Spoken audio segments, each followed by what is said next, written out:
The eruption 30 years ago affected so many lives, and for some of those folks, the change was profound.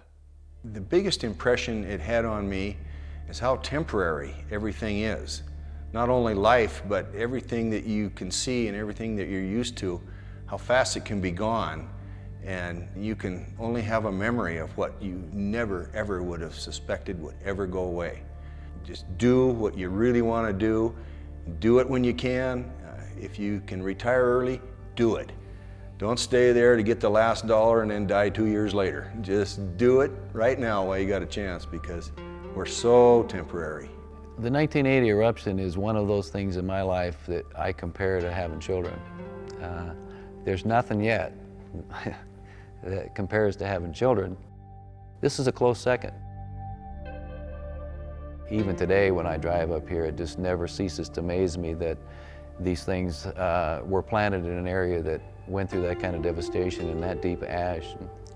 It makes me proud, and I'm sure that everybody at Weyerhaeuser's proud of what they've done here. I wonder sometimes, looking back on it, why me? Why was I placed here to go through all of this? I'm very proud of what's happened here. My appreciation of the complexity at Mount St. Helens has grown by leaps and bounds. That even with relatively few species, things are extremely complex, and they're just quite different than perhaps than you see other places. My appreciation for how complex even relatively simple systems are has really grown. Well, I kind of like to see it during my lifetime and come back. Probably it's going to take years and years.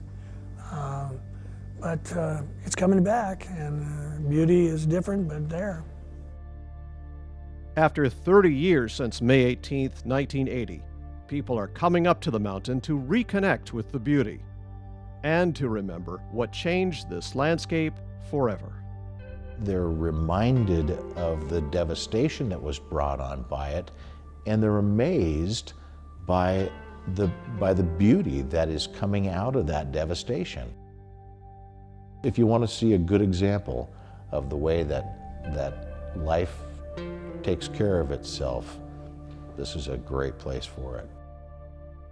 People that haven't seen it really need to do that. It really opens your eyes to nature, the beauty of nature, and also the power of nature and what it can do to one's life. You don't realize that you have so much beauty and power right here, right locally. And people need to, local people, I think, ought to take advantage as well. The earth is always changing, and as Mount St. Helens has shown us, this could be a place of great devastation and of great beauty. You really ought to get up here and see it sometime. Thank you for watching.